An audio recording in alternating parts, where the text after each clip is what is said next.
Mrs. Midwest, classically Abby, Esty Williams, and Ballerina Farm. What do all of these women have in common? They're tradwives.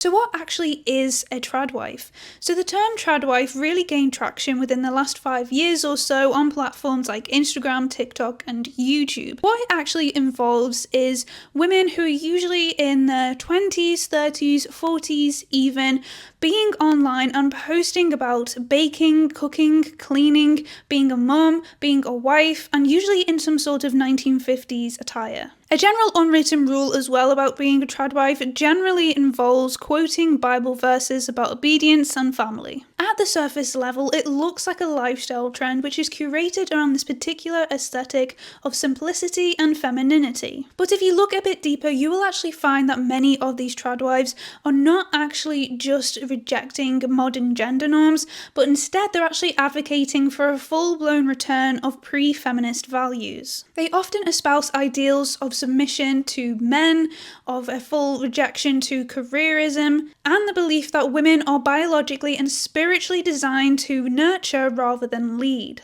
You see, with tradwives, it's not just about this domestic lifestyle. Instead, it's a full-blown moral and political position. So why is this happening right now? Well, there are actually several forces that are in play as to why right now is the time that we are seeing this rise in tradwives. Right now, there is a huge rise in burnout and disillusionment, and this goes for both men and women. I think this is partly why we are seeing this general rise in conservatism right now, in this idea about going back to this so-called simpler time. But if we're looking specifically at women, they are feeling undervalued, overworked, and underpaid. The promise of having it all has left a lot of women feeling empty, and this is both in the domestic life and also their career. So you can 100% see why a lot of people are looking at this tradwife lifestyle as something that is quite romantic, as something that is desirable, as something that actually offers freedom away from this endless hustle culture. It does right now seem like the harder we work, nothing is happening with that. Like, it just seems like we are just told to work harder and do more and try more and be more. And it's like you're trying, but because of the current political and economic state of the world, you just can't really do a lot in a way. You can do as much as you can do, but there are certain limitations. For example, the fact that we are in a cost of living crisis, which is making it very hard for everyone. And so you see this type of lifestyle as something that is definitely this romantic view of just being able to do whatever you want, of not having to be a slave to your boss, of just being able to get up and go and wear nice milkmaid flowy dresses and go and milk the cow in the milkmaid flowy dress and just wake up when you want to sit out in your garden. It's these types of things that are definitely romanticized, and you can see why women are looking at this. For many people, this whole girl boss and high-powered lifestyle of being a corporate girly is something that is no longer favorable because it is something that seems to be so far out of reach. And so yeah, you can see why people are looking at this lifestyle as a back to basics kind of thing, of a simpler life. Let's watch a video. I don't want to work anymore because I'm literally just working at a job that does not interest me and does not fulfill me, but I have to work at this job because otherwise I can't afford my rent and I can't afford my bills and I can't afford any food. And it just feels like this constant loop because I spend most of my days in a job that I don't want to be at, but I have to be at, and then when I'm not at this job, I'm too tired and drained to do anything but nothing. So I don't even advance in my life. And people say, like, get another job or whatever, but I don't want another job. I don't want to keep working for other people for the rest of my life. Like, I want to fulfill my dreams. I want to do what makes me happy. I don't want to keep fulfilling someone else's dream and making their business successful. Like, I want to make my business successful. I don't even have a business, but I would if I wasn't broke. It's just so shit that we all have to keep doing stuff that we don't even want to do just for the sake of survival. This is probably why we're all so unhappy. Anyway, rant over. This does perfectly lean into what seems to be a massive crisis with young people of realising when they're in their early 20s that they are now in the job that they maybe always wanted to be, but then realising the reality of it, the fact that you are overlooked, that sometimes you are just another number, that this 9-to-5 lifestyle is incredibly taxing in a way, that there is no freedom a lot of the time because a lot of it is going towards someone else's dream and maybe not your own dream. I think as well, with a lot of previous generations, it was easier to step up in that ladder. It was easier to get that pay rise and to also get that promotion. And therefore, your career and your job was seen as being something that was fulfilling to you, but now not so much. Another big reason is the online aesthetics and the nostalgia of it all. So the baking, the sourdough bread, the wearing these nice dresses outside, the ability to just kind of do what you want in this cottagecore lifestyle. It definitely is something that seems like a bit of a sanctuary in what is right now a chaotic world. And someone who I think really does kind of emulate this lifestyle a little bit, but though she is actually not a self-proclaimed tradwife at all, she does, however, follow this kind of lifestyle and this kind of idea in a way. And this is Nara Smith. I have talked about her before. She's married to Lucky Bluesmith. She is 23 years old and I believe she is pregnant with her 4th child at the moment. And this really is her whole thing of having children, of being married. She's also friends with Hannah, I think her name's Neiman, who is on Ballerina Farm. If you don't know, she is also within this tradwife lifestyle. She has about 8 or 9 children. She's Mormon. She lives on a farm. She wears these flowy dresses. So yeah, it very much encompasses this lifestyle. But similarly, Nora, she is a model. Lucky also is a model. And so they do have these careers outside of that, but she does have a massive following of about 4.7 million followers solely on Instagram, where she's just baking things from scratch in nice dresses while being a mom. So this does lean into that lifestyle, and obviously with that many followers, it's really reaching a lot of people, and it seems like something that a lot of people are interested in. Another one of these people who I think is very prominent in the tradwife space and lifestyle is SD Williams. Let's take a look.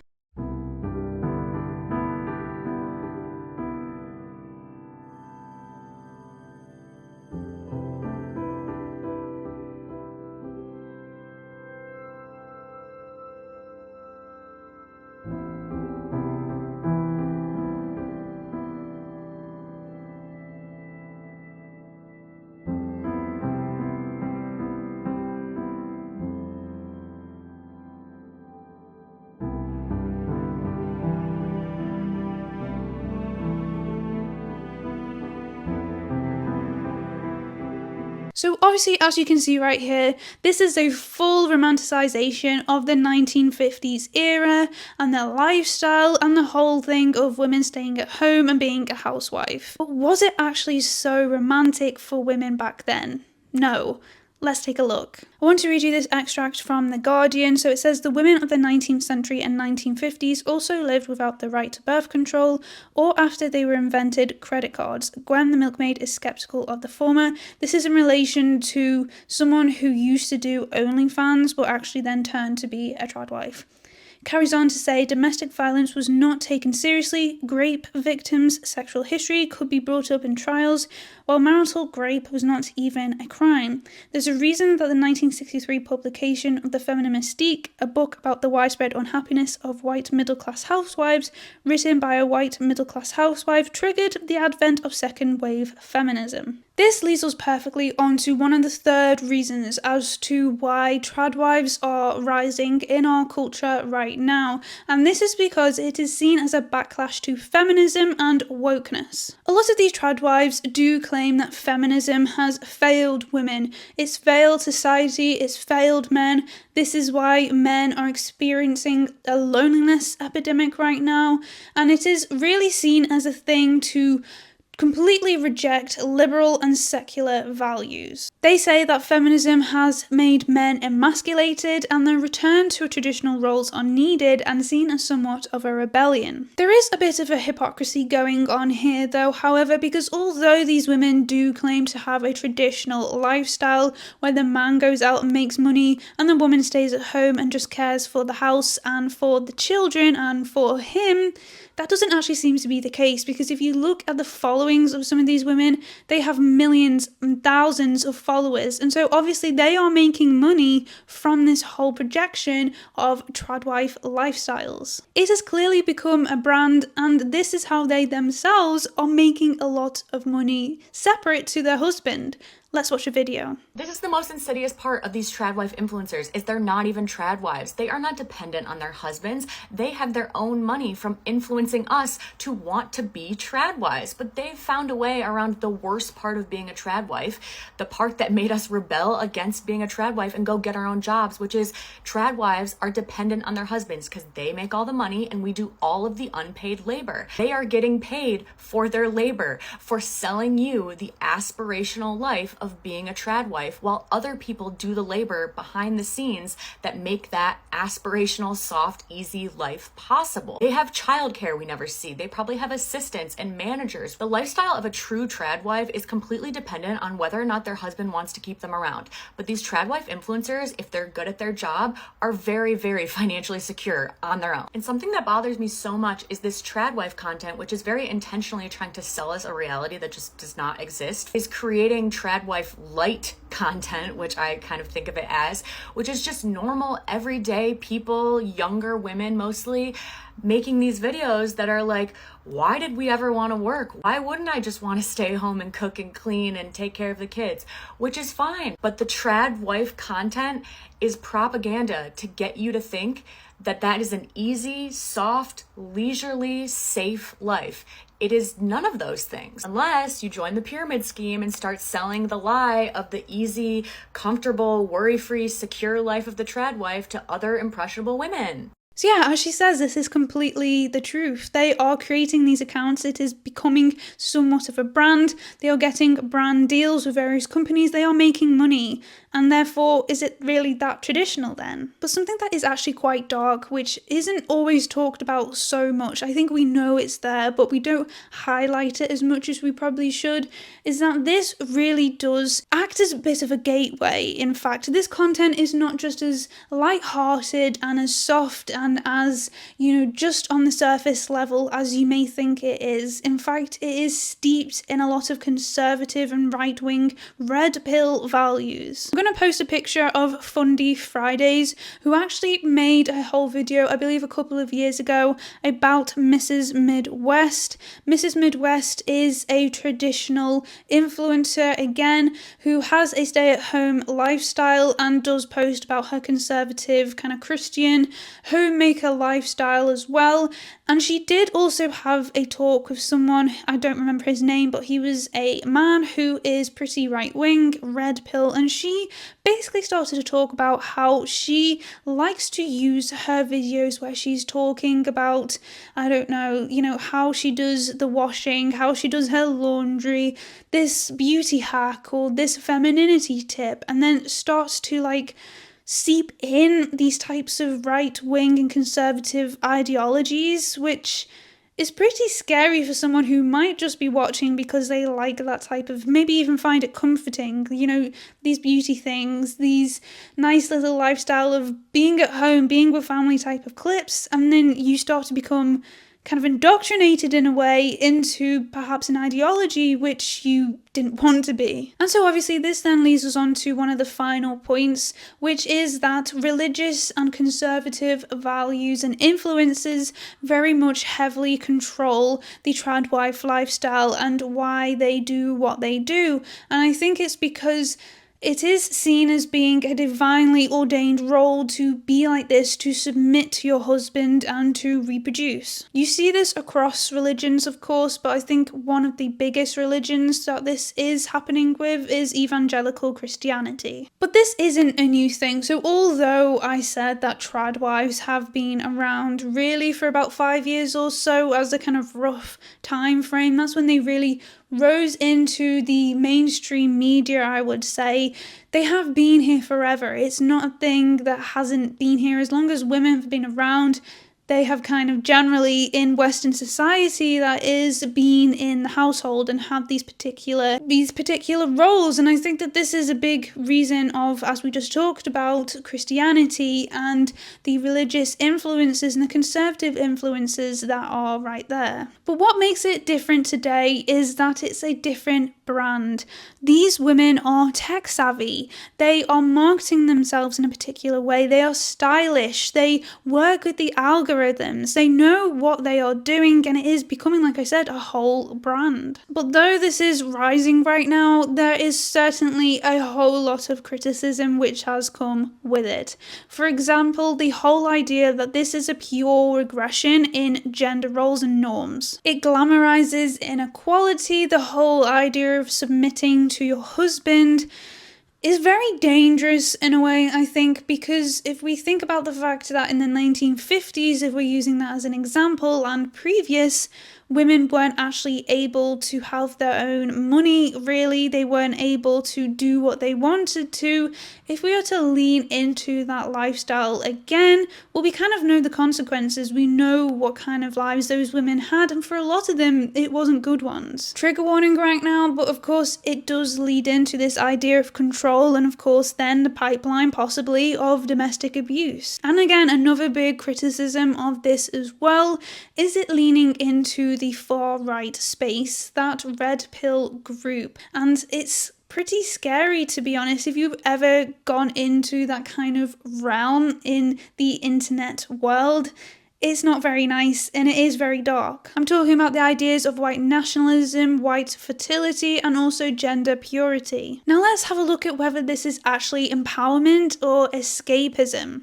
Now this is the big question. Are tradwives actually empowering themselves by fulfilling this traditional role, or are they actually just escaping from the modern lifestyle and trying to fit into this fantasy, which is a fantasy? Maybe both. I mean, autonomy should include the ability to work and also to stay at home. True feminism stands for the ability for all women to do whatever they want.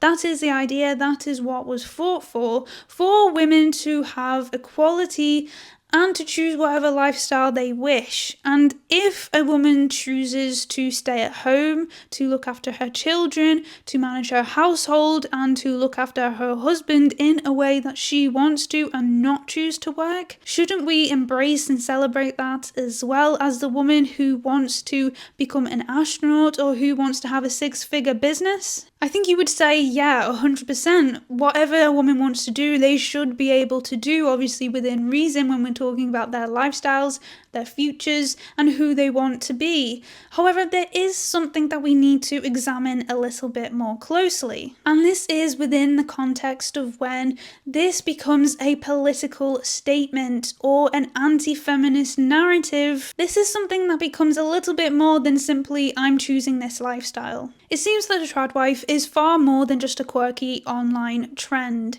In fact, it's a reflection and a mirror to our society right now, within our anxieties about capitalism, gender roles, and our career and work life. It's nostalgia for a time that may have never actually truly existed, and also a resistance about the uncertain future that we all face. Whether you see it as liberation, regression, or performance art, one thing is true, and that's that the tradwife right now is here to stay. I think one of the most important things is just to question everything that you see online, and especially when a trend rises. I think it's very important to say, why? Look deeper into it. Look deeper into the people who are suddenly all over everything.